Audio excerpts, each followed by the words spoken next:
আসসালামু আলাইকুম প্রিয় দর্শক, আমি ডাক্তার মোহাম্মদ রায়হানুদ্দিন।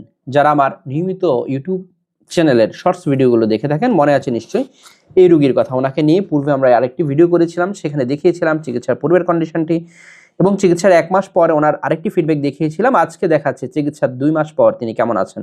প্রিয় দর্শক, ওনার যে সমস্যাটি ছিল মূলত সোরিয়াসিস। তিনি যখন আমাদের চেম্বারে এসেছিলেন, ওনার পা থেকে সমস্ত শরীর থেকে খোসা পড়ছিল, চামড়া পড়ছিল, অনেক ব্যথা ছিল, চুলকানো ছিল। সেই অবস্থা থেকে আজকে আলহামদুলিল্লাহ অনেক ভালো আছে।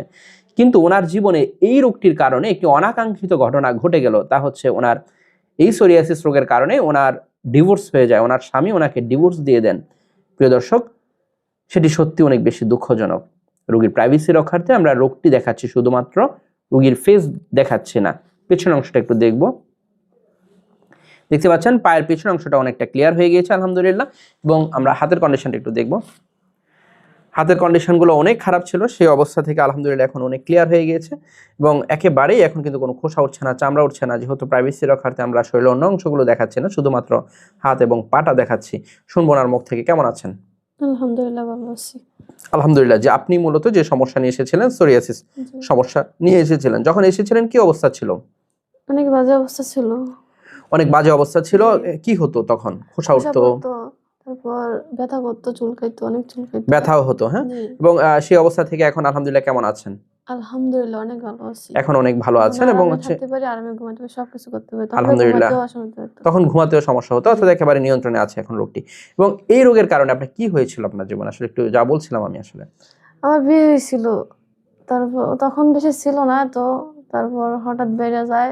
স্বামী, আমার হাজব্যান্ড আমারে ছাড়া দেওয়ার সিদ্ধান্ত নেয়, তারপর বাপের বাড়িতে পাঠায়।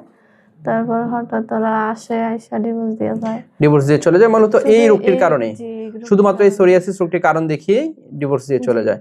প্রিয় দর্শক, প্রতিটি নারীর জীবনে আসলে সংসার করার স্বপ্ন থাকে এবং সেই স্বপ্ন নিয়ে সে বিবাহিত জীবনে পদার্পণ করে। কিন্তু তার জীবনে যদি এমন কিছু রোগের কারণে যদি এই ধরনের অনাকাঙ্ক্ষিত ঘটনা ঘটেই যায়, তাহলে সেটি সত্যি অনেক বেশি দুঃখজনক। এই রোগটি নিয়ন্ত্রণযোগ্য রোগ, অবশ্যই সঠিক চিকিৎসার মাধ্যমে রোগটি নিয়ন্ত্রণে রাখা সম্ভব। যা দেখছেন আজকে একেবারেই নিয়ন্ত্রণে। এবং তিনি অবশ্যই খুব আসলে এই কথাগুলো শুনে হয়তো তিনি খুব ইমোশনাল হয়ে গিয়েছেন, তিনি কান্না করছেন। অবশ্যই আল্লাহ তাআলা যা করেন ভালোর জন্যই করেন, সেটা আমরা মানতে হবে এবং সেটা মেনেই আসলে আমরা চিকিৎসাও করতে হবে এবং অবশ্যই সামনেও এগিয়ে যেতে হবে। অবশ্যই আল্লাহ তাআলা তোমার জীবনে হয়তো ভালো কিছু রেখেছেন, সেটা বিশ্বাস করো এবং ইনশাল্লাহ তুমি সুস্থ থাকবে আশা করছি। প্রিয় দর্শক, যারা আজকের ভিডিওটি দেখছেন সকলকে ধন্যবাদ জানিয়ে শেষ করছি। আসসালামু আলাইকুম।